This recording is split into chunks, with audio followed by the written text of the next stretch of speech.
Bueno, vamos a seguir con esta lección número 13 con nuestro estudio sobre los ángeles. Y en esta sección estamos meditando en lo que se llamaría el ministerio de los ángeles. Y empezamos en la letra C, que dice la actividad angelical. Y aprendimos primeramente que alaban a Dios constantemente. Y número 2, que ellos tienen un ministerio para con los creyentes, un ministerio muy bello para proteger. Y aquí, número 3, aquí hablamos, número 3, en página 138, ángeles de la guarda. Bueno, también existe mucha fantasía en cuanto a este punto, y leí varios teólogos en cuanto a este tema, y es el único versículo que yo sepa en toda la Biblia donde implica que una persona tendría un ángel de la guarda. Aquí Mateo dice, miren que no menosprecien a uno de esos pequeños, o Jesús hablando, porque les digo que en el cielo los ángeles, ellos contemplan siempre el rostro de mi Padre Celestial. Aquí las notas abajo dicen uno a uno o persona. Es una metáfora de deporte. Bueno, yo soy basquetbolista y se puede jugar la defensa un hombre contra un hombre, o se puede jugar la defensa en grupo cubriendo una zona. Y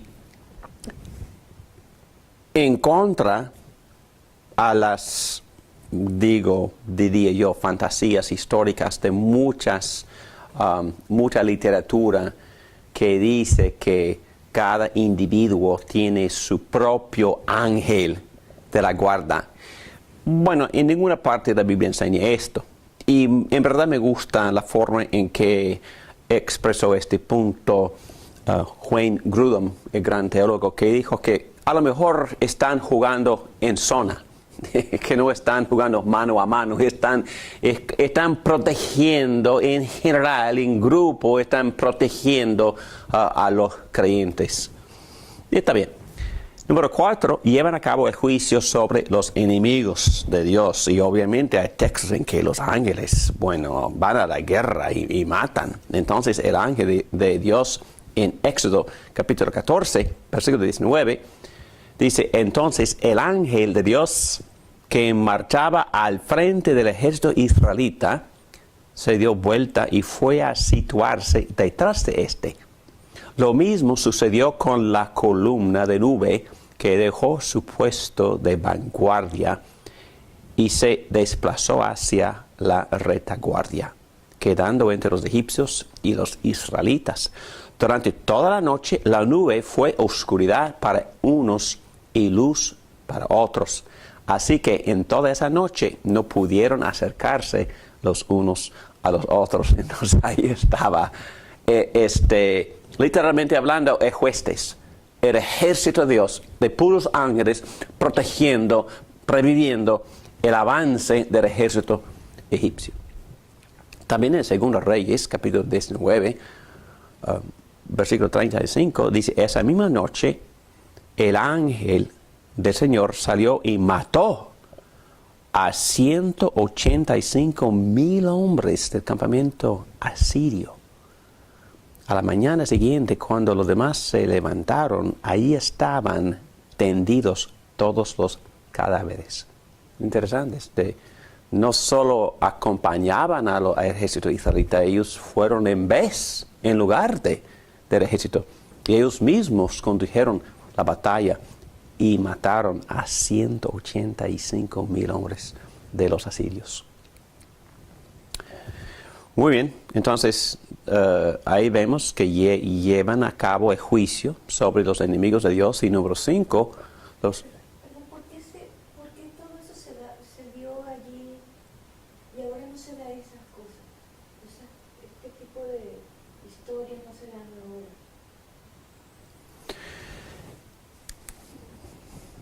Yo he escuchado ciertas historias muy parecidas hoy en día, no de matanza, pero definitivamente de guardia, de ángeles protegiendo. Ah, yo escuché una historia muy recientemente y otra de niño, porque mis padres eran, mi papá era pastor, pero también tenía amigos que habían ido a China, y, amigos que sufrieron como mártires, misioneros que fueron decapitados en China, como en la rebelión boxeadora se llama, de los chinos, y quisieron expulsar a todos los extranjeros y decapitaron a algunos amigos de mis padres. Y también había escuchado otras historias de los enemigos del cristianismo que querían matar a ciertos misioneros y estaban en una casita los misioneros y los enemigos se acercaban a la casa y no pudieron avanzarse más. Y después, décadas después, cuando no había tanto conflicto político, es que los misioneros tuvieron la oportunidad de conversar con estos enemigos en aquel entonces. Y los misioneros les hicieron la pregunta, ¿por qué no siguieron avanzándose? ¿Por qué no nos mataron? Es que porque habían 9 gigantes alrededor de la casa y ni pudimos avanzarnos. Otra historia que escuché hace un par de semanas, que Carlos Gómez también compartió, de 7 hombres que estuvieron orando por algunos misioneros en un lugar muy peligroso. 7 hombres, 7. Entonces, el misionero compartió una historia muy parecida de que algunos habían amenazado a él y a su familia. Y él no entendió por qué los hombres que habían ido a su casa para matarlos se pararon y no hicieron nada. Y él estaba compartiendo esto con un grupo de hombres muy devotos, muy piadosos. Y él entendió que esas personas no habían seguido con sus planes para matar a esos misioneros, porque los mismos enemigos habían compartido que habían 7 guerreros protegiendo la casa. Y 7 de los hombres se pararon, exactamente el mismo número de hombres, y que dijeron que en ese mismo momento nosotros estuvimos orando por ustedes. ¿Okay? Yo he escuchado varias historias de esa clase, de la protección de ángeles. Es que en verdad no he escuchado esta misma historia de los ángeles ejecutando una multitud de enemigos. Quizá, y mi respuesta teológica es que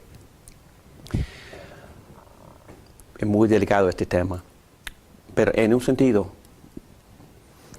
todo el Antiguo Testamento tiene carácter de profecía, tiene carácter de metáfora.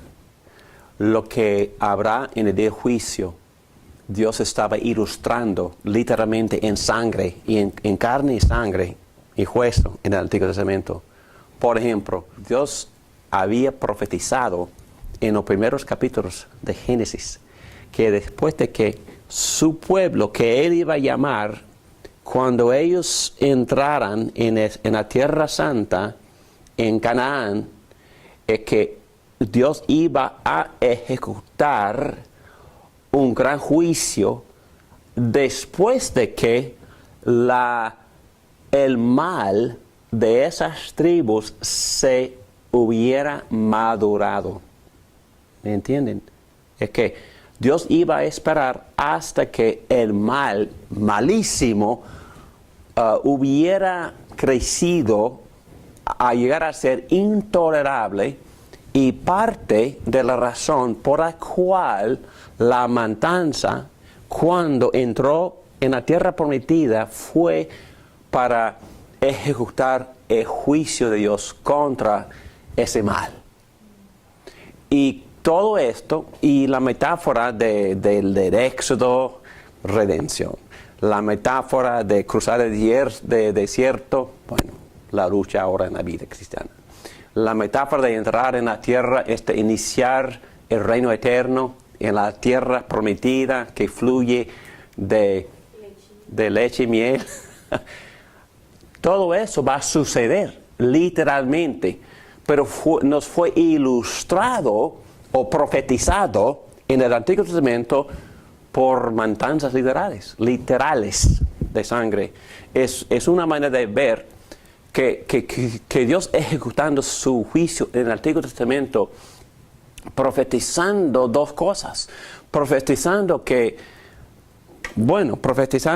e indicando muchas cosas. Que siempre la paga de pecado es muerte, siempre. Entonces, profetizando que Dios mismo iba a proveer el remedio de esa necesidad de ejecutar muerte. Esa profecía fue cumplida en la cruz, donde Dios mató, ejecutó su juicio sobre billones de creyentes.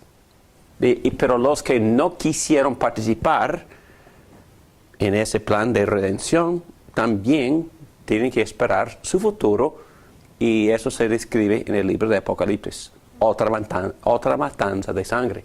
Ok, entonces, quizás precisamente por eso, ese tipo de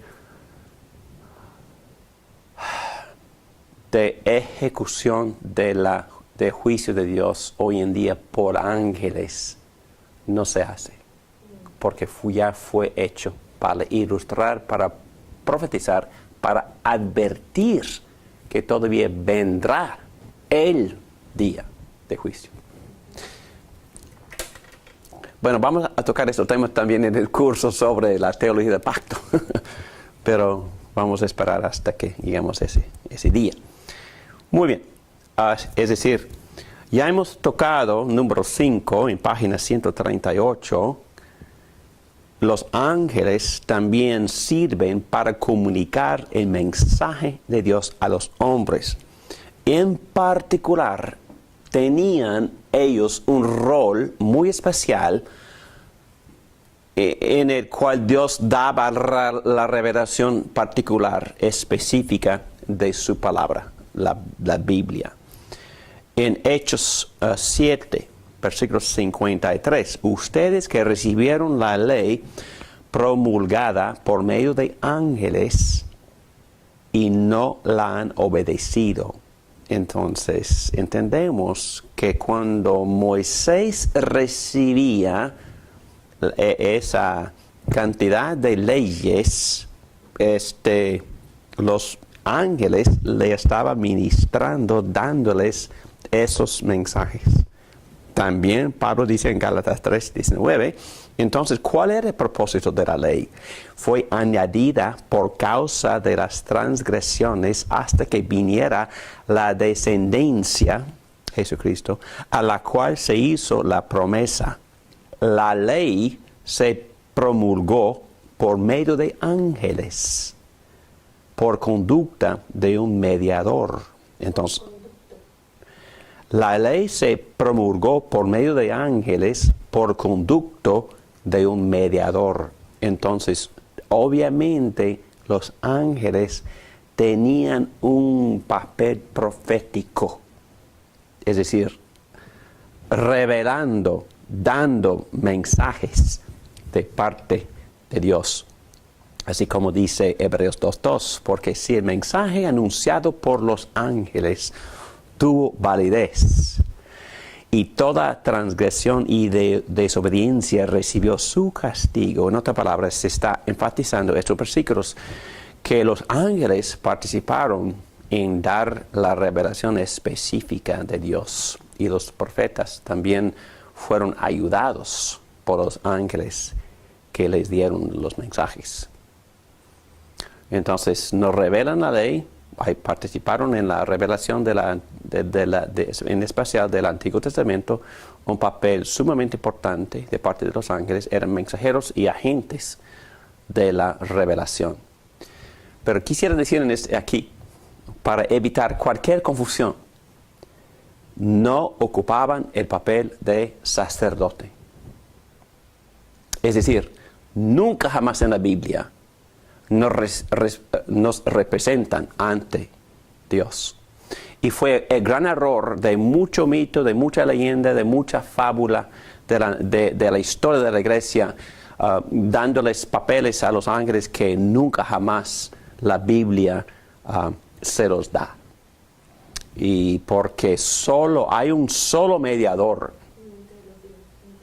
Y ningún ángel me puede representar ante Dios. Quizás puede dar un mensajito o ayudaron en darle a Moisés la ley, pero nunca jamás se presentan en la Biblia como mediadores o representantes. Ahora, con respecto a los mormones, porque ellos dicen que también el ángel les dictó su Biblia. Muy bien, perfecto. Vamos a tocar ese tema cuando estudiamos los demonios, ¿ok? Pero aquí dice el apóstol Pablo: pero aun si alguno de nosotros o un ángel del cielo les predicara un evangelio distinto del que les hemos predicado, que caiga bajo maldición. Entonces, Moroni, ese ángel que aparece en el libro de los mormones, claramente estaba dándoles un mensaje distinto a lo que Pablo había recibido. Que ellos dicen que Moroni también le dio muchas revelaciones a José Smith, su profeta. Y yo creo que vamos a tocar esto también después, pero yo creo que aún hoy en día nosotros tenemos que tener mucho cuidado de recibir mensajes de ángeles. Y si un ángel, vamos a suponer que un ángel sí de verdad le da un mensajito, pero nunca jamás ese mensaje iría en contra de lo revelado, nunca, ¿ok? Y Pablo dice que si es distinto, que caiga maldición. Hay que tener mucho cuidado y vamos a llegar a ciertas aplicaciones y conclusiones.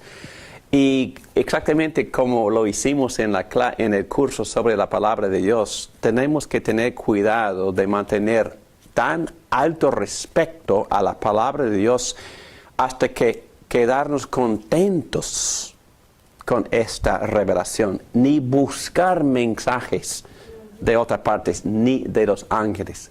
Bueno, vamos a llegar ahora mismo a las conclusiones. Yo creo que nos sirven de muchas maneras. No cabe duda de que nos protegen. Y nosotros no sabemos, porque son invisibles. Pero si, por ejemplo, si de repente casi nos accidentamos en nuestro auto y no sucede nada, y si eso sucede en varias ocasiones, no cabe duda, los ángeles nos están protegiendo. Y es su servicio, es su ministerio para con nosotros protegernos del peligro. Muy bien, estamos casi para llegar a esas conclusiones, pero también quisiera marcharme rápidamente por la historia porque hemos tocado prácticamente todos estos puntos. Pero primeramente, letra D, los ángeles y el ministerio de Cristo. Sí, tenían cierto ministerio con Cristo. Ellos están presentes en su nacimiento, ya leímos eso. Estuvieron presentes después de su tentación para ministrarlo. Estaban presentes en el jardín cuando estaba orando. En la tumba ya hemos leído esos pasajes donde los ángeles se aparecieron en la tumba de Jesucristo y Él mismo se apareció inmediatamente en el mismo contexto. Y después de la resurrección, entonces se aparecieron en su ascensión.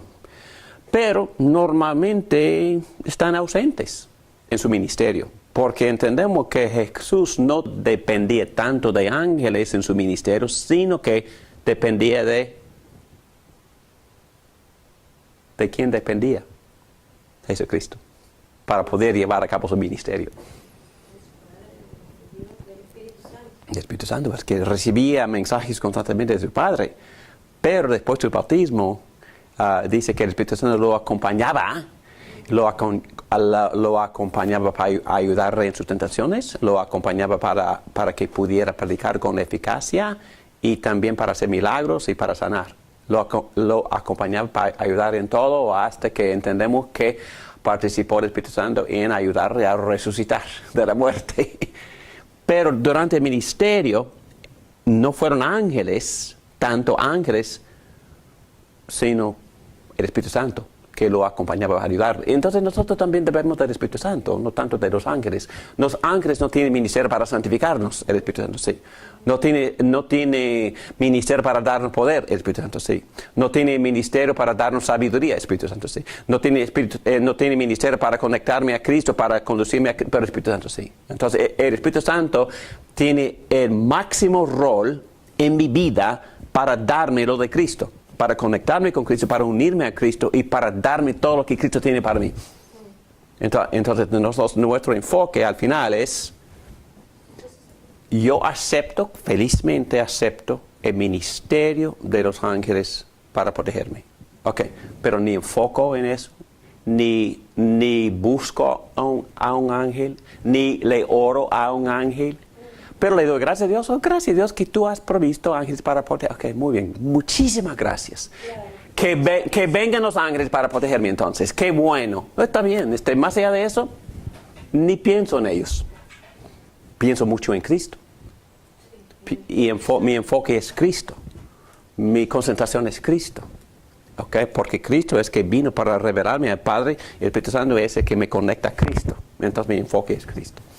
Somos muy cristocéntricos. El Espíritu Santo también es cristocéntrico.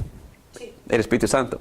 Entonces, en una ocasión hice este comentario, quizás ofendí a la señora que estaba guiando un grupo de oración, porque ella estaba animándonos a buscar experiencias de parte del Espíritu Santo y animándole a los no creyentes a buscar ciertas experiencias del Espíritu Santo. Entonces le di en voz alta, a lo mejor estamos avergonzando al Espíritu Santo, porque Él no existe para vangloriarse, no existe para atraer atención a sí mismo. Él existe para empujar a personas, a guiar a personas a Cristo, y Él existe para glorificar a Cristo. Entonces, a veces, perdóname, sí, pero por favor, vamos a mantener los papeles y roles que la Biblia misma asigna al Espíritu Santo y a Jesucristo, y no ir más allá de eso. Muy bien. Ya hemos tocado este punto. Cristo es superior, número 3, bajo los ángeles y el ministerio de Cristo. Cristo es superior a los ángeles. Como todo el libro, la primera parte, los primeros 2 capítulos del libro de Hebreos enfatizan. La mayoría de los textos que hablan de los ángeles minimizan su importancia. El papel de revelar se suplanta por el que es superior a los ángeles. Porque en el libro de Hechos, sí, los profetas hablaban, los ángeles habían ayudado a Moisés con la revelación, pero ahora se ha revelado la imagen exacta. Entonces, cuando Cristo vino la revelación suprema. Entonces no existe tanta la énfasis en ángeles como antes. Bueno, rápidamente vamos a volar por la historia, porque ya hemos tocado muchos de esos puntos ya. Estamos en la página 139 y vale la pena si alguien quisiera buscar esta historia. Casi todos los libros de teología tienen en breve la historia de desarrollo de la angelología a través de la iglesia. Pero tocando en primer lugar Filón de Alejandría. Filón era un filósofo judío, también uno que escribía literatura cristiana, pero él también en aquel momento de la historia de la iglesia hay que entender que ellos no tenían tanto el desarrollo de cristología de la que tenemos nosotros. Entonces, ellos estaban muy familiarizados con las historias del Antiguo Testamento, y estaban familiarizados con algunas enseñanzas de los ángeles y también del concepto del ángel del Señor. Y entonces, en vez de enfocar tanto en Jesucristo, también estaban todavía desarrollando mucha enseñanza extra bíblica de los ángeles. Y hasta en el libro de Colosenses, Pablo mencionó que un gran problema de la iglesia en esa ciudad, cuando él le escribió a los Colosenses, fue un enfoque exagerado hasta la adoración de ángeles. Entonces no es una gran sorpresa de que tenemos una jerarquía de seres espirituales, de ángeles. También se había metido conceptos gnósticos, y ustedes recuerdan que los gnósticos tenían un concepto de que lo espiritual era una existencia elevada. Entonces, si un ángel es un espíritu, obviamente tiene una realidad más importante, más valiosa de lo que tenemos nosotros, porque en parte somos carne, somos seres materiales, y también precisamente por eso tenemos una entidad filosófica menos valiosa y bajo, y los más espirituales arriba. Entonces, todo eso, pensar, existía en la iglesia. Estaban tratando de avanzarse, pero también existía ese tipo de cosmovisión en el primer siglo. Pero más adelante, en la historia de la iglesia fue muy influenciada por las enseñanzas, porque habían encontrado algunos de los escritos de Dionisio. Y según la historia, Dionisio fue el que se convirtió al cristianismo cuando Pablo predicó en Atenas. Y él también siguió este pensar de una jerarquía de ángeles. Y aquí en la página yo puse la lista. Si uno empieza arriba, Dios está encima, por supuesto, y luego en esta jerarquía tenemos a serafín, querubín, etcétera, etcétera, etcétera, hasta el ser humano aquí abajo. ¿Por qué? Porque abajo, según este pensar, porque todo esto, ser espiritual es superior al hombre, porque él en parte es material, entonces bajo. También en el siglo XIII, Tomás Aquino, hemos estudiado sus enseñanzas, él siguió esta línea de Dionisio, con cadena de ser, y número punto 2, los ángeles prueban la racionalidad de mentes sin cuerpos. Entonces esto se consideraba superior, la mente es superior al cuerpo, por eso el materialismo es un error.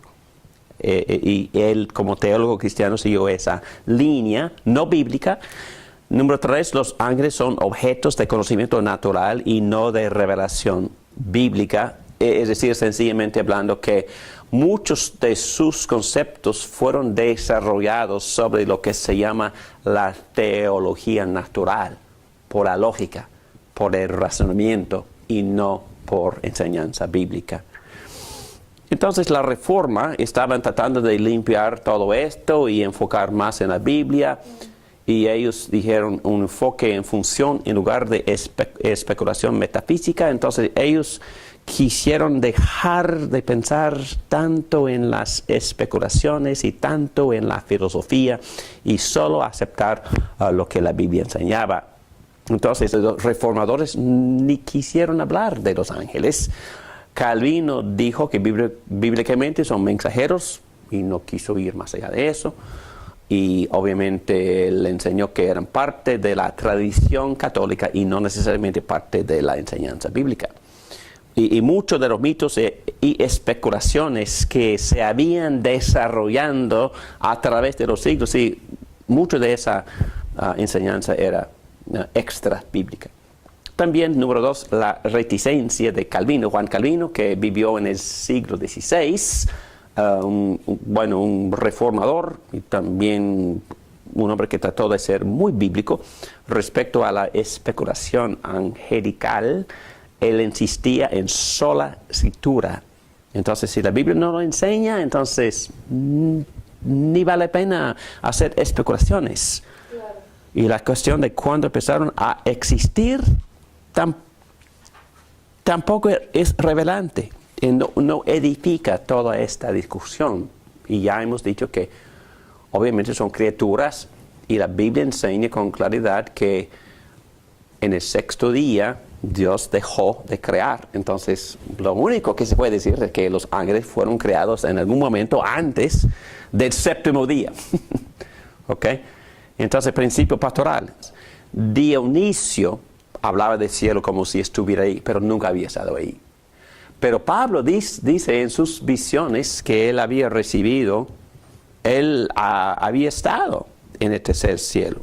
Y no me preguntes lo que es el tercer cielo tampoco, pero es lo que dijo Pablo. Voy a leer un poquito de lo que él dijo. En 2 Corintios, capítulo 12, versículo 1. Me veo obligado a jactarme, aunque nada se gane con ello. Paso a referirme a las visiones y revelaciones del Señor. Conozco a un seguidor de Cristo, hablando de sí mismo, que hace 14 años fue llevado al tercer cielo. No sé si en el cuerpo o fuera del cuerpo, Dios lo sabe. Yo sé que este hombre, no sé si en el cuerpo o aparte del cuerpo, Dios lo sabe. Fue llevado al paraíso y escuchó cosas indecibles que a los humanos no se nos permite expresar. En otras palabras, los reformadores, obedeciendo esta disposición del apóstol Pablo, dijeron, mejor no hablar de cosas que la Biblia no nos dice, no pretender que sabemos lo que está pasando en el cielo con los ángeles, cuando nunca hemos estado en el cielo. El apóstol Pablo, que en verdad vio lo que estaba en el cielo, dijo que es prohibido hablar de esas cosas. Letra C. La alabanza merecida por el soberano Dios. Los ángeles existen para reflejar la gloria de Dios. Pasar tiempo enfocando en los ángeles es abusar a los ángeles, dijeron los reformadores. Porque el trabajo de los ángeles es el de glorificar a Dios. Los ángeles solo hacen la voluntad de Dios. Y es idolatría tener un enfoque, una alabanza, una adoración, una búsqueda de los ángeles. Entonces, después de la Reforma, letra E, John Milton o Juan Milton, en el siglo XVII, escribió Paraíso Perdido. Y otra vez, en ese libro, él crea una jerarquía material y los ángeles se bajan a nuestro nivel. Otra vez repitiendo el mismo error de antes. Número 2, el protestantismo ortodoxo. La angeliología del encogerse de hombros fatigado de este teólogo Barth. Y él enfatizó de que los ángeles solo son heraldos del misterio de Dios. Y por su presencia nos susurran lo que se ve no es todo. Y empecé la clase diciendo eso. Un mundo sin ángeles es un mundo sin asombro y sin pavor. Y precisamente cuando este teólogo alemán, Bultmann, él tenía la intención de quitarle de la Biblia el mito. Entonces, él explicó los ángeles como mitos o como metáforas de gente primitiva que faltaba educación, tratando de hacer sentido de su mundo y de las cosas misteriosas. Pero tener cuidado de no ir más allá de las escrituras cuando hablamos del cielo y de los ángeles. Entonces, él hizo el error extremo al otro lado de negar la existencia de ángeles. Karl Barth, volviendo a él, dijo: los ángeles son esencialmente criaturas marginales. Esto es su gloria. No atraen atención a sí mismos, llevan mensajes. 2. Los representantes del cielo son representantes del cielo. Enfocar demasiado en ángeles es una distracción de la revelación de Dios. Debemos enfocar en la revelación y no en el mensajero. Testigos de la actividad divina. Los ángeles nos hacen recordar que existe una realidad más allá de lo que se ve. Ya dijimos eso. Y C.S. Lewis, él dijo que siempre cometemos dos errores iguales y opuestos. No creer en ese mundo espiritual, no creer en los ángeles y tener un enfoque excesivo, obsesionado. Ok, entonces, aplicaciones pastorales en cuanto a los ángeles. Bueno, yo puse 2 puntos nada más. Estar conscientes de los ángeles en nuestras vidas. En el culto de adoración, bueno, vale la pena leer eso, es muy bonito. Hebreos capítulo 12, el versículo 22, dice: por el contrario, ustedes se han acercado al monte, a la Jerusalén celestial, la ciudad de Dios viviente, se han acercado a millares y millares de ángeles, a una asamblea gozosa, a la iglesia de los primogénitos inscritos en el cielo. Se han acercado a Dios, el juez de todos, a los espíritus de los justos que han llegado a la perfección. Jesús es el mediador del nuevo pacto y la sangre rociada que habla con más fuerza que la de Abel. En este texto se ve que cuando nosotros nos reunimos para alabar a Dios, ahí están los ángeles acompañándonos en nuestro culto de adoración, los domingos, cantando junto con nosotros. Entonces eso es de mucho ánimo saber que los ángeles participan con nosotros en el culto de adoración. Pero también el mismo autor de los Hebreos, en capítulo 13, dice: no se olviden de practicar la hospitalidad, pues gracias a ella algunos, sin saberlo, hospedaron ángeles. En otras palabras, bueno, me encanta ese versículo porque cuando pensamos en hospitalidad, normalmente invitamos a las personas conocidas. Pero la Biblia insiste en que parte de nuestra responsabilidad es amar al extranjero, amar a la persona que no nos conozcamos, que no la conozcamos. Y a veces, si en verdad practicamos la hospitalidad bíblica, vamos a entretener a ángeles. Yo creo que sí, los ángeles sí nos visitan.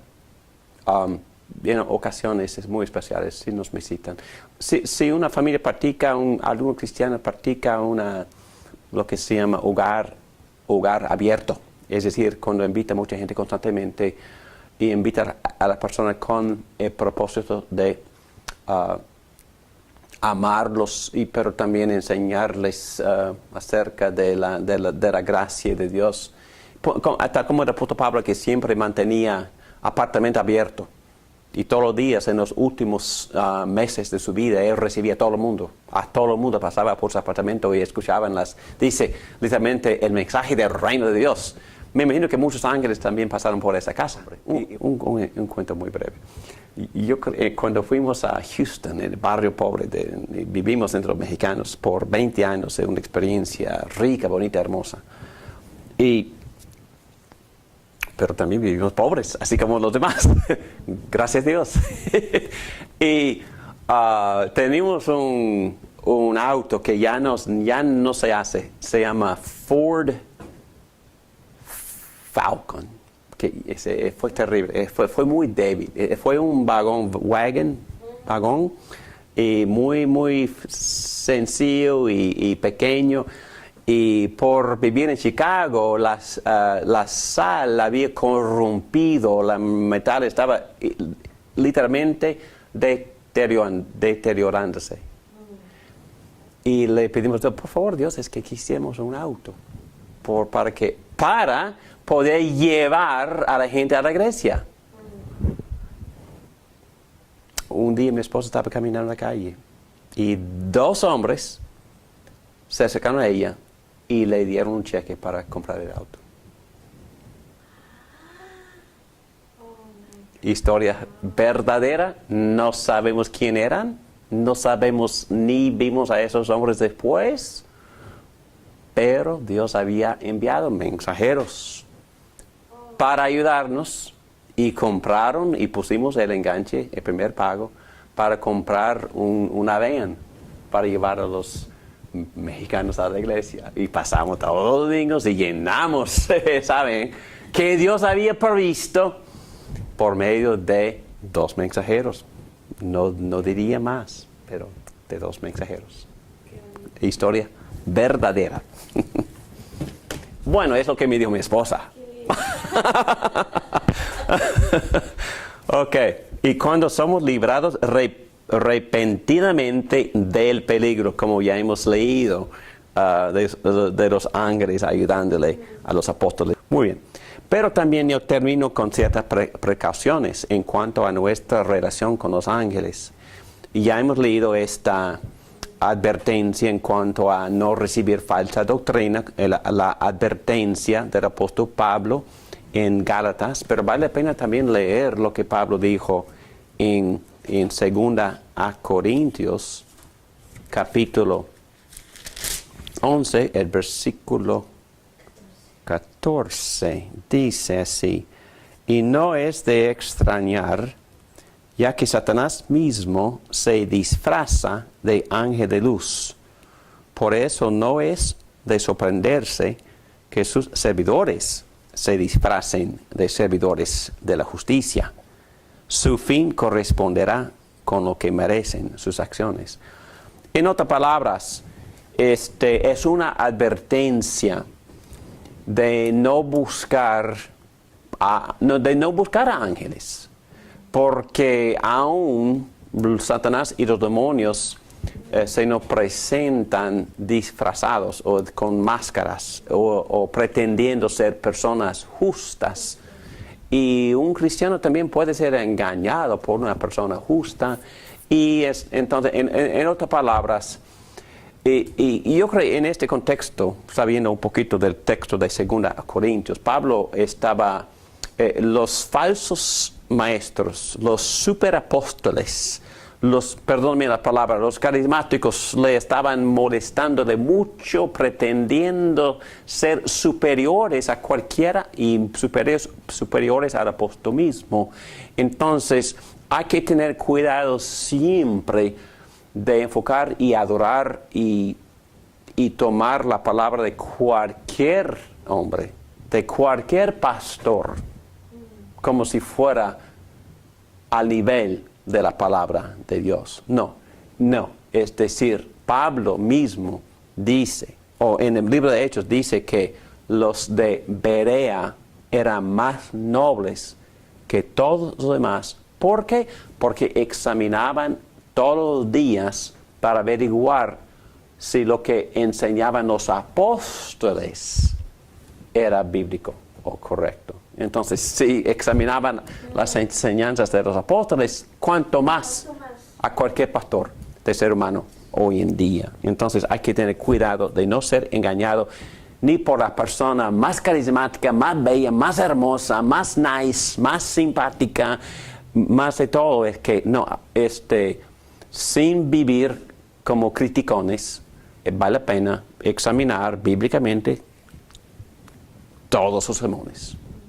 Bueno, el pastor estaba enseñándome lo que el texto en verdad enseña, o se estaba desviando, estaba dando opinión o estaba dando la palabra. Entonces, constantemente tenemos que ejercer lo que se llama discernimiento. Muy bien, de no adorarlos, ni orarles, ni buscarlos. Este texto, Apocalipsis 19, fue corregido hasta el mismo apóstol Juan. A ver, versículo 9, el ángel me dijo, escribe, dichosos los que han sido convidados a la cena de las bodas del Cordero. Amén. Y añadió, estas son las palabras verdaderas de Dios.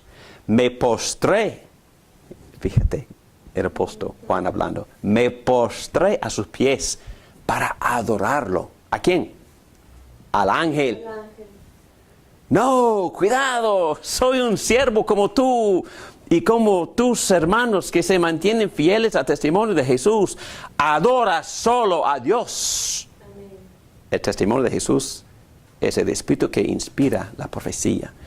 Muy, muy importante este punto porque tenemos la tendencia de adorar al ser humano. Y este ángel dice, ni adores a mí, soy servidor así como tú. Por favor, los dos somos criaturas. Los dos tenemos que glorificar a nuestro Creador. Ok, entonces hay que tener cuidado de, bueno, muy buena la advertencia. Cristo es todo suficiente para nosotros. El Espíritu Santo nos da lo de Cristo y nos ayuda a comunicarnos con el Padre por medio de Cristo. Hay un solo Dios y un solo mediador, ningún ángel es mediador, entre Dios y los hombres, Jesucristo hombre. 1 Timoteo 2:5. Nuestro papel es hablar al Señor en oración, quien es el comandante de todas las fuerzas angelicales. Sin embargo, no parece ser errado pedir que Dios cumpla con su promesa de Salmo 91:11, que envía a sus ángeles para protegernos en tiempos de necesidad. Salmo 91:11 dice, porque Él ordenará que sus ángeles te cuiden en todos tus caminos. Oremos. Gracias, Padre, que tú eres todopoderoso y tú tienes toda la sabiduría. Gracias por tu palabra que nos enseña claramente quién eres tú como nuestro soberano. Gracias por enviar al mediador Jesucristo para sacrificarse por nosotros. Gracias porque hay un solo mediador. Gracias por el Espíritu Santo que nos guía a enfocarnos en Cristo y a recibirlo de Cristo. Pero al mismo tiempo demos gracias por las criaturas que tú creaste para servirte, para honrarte, para alabarte, pero también para ayudarles a los profetas a recibir las revelaciones tuyas. Hoy en día damos gracias porque tú has enviado a los ángeles también para servirnos en el sentido de que nos protegen. Te damos muchísimas gracias por todo lo que tú has hecho y por todo lo que tú sigues haciendo para nuestro beneficio. Gracias por este estudio de los ángeles. Ayúdanos a apreciar su papel y no ir más allá de eso, ni mal respetarlo por no apreciar su papel. Muchísimas gracias, Padre, que nos guíes y que nos ayudes a seguir madurando en la fe para conocerte mejor. Todo esto te lo pedimos en el nombre de Jesucristo. Amén. Amén.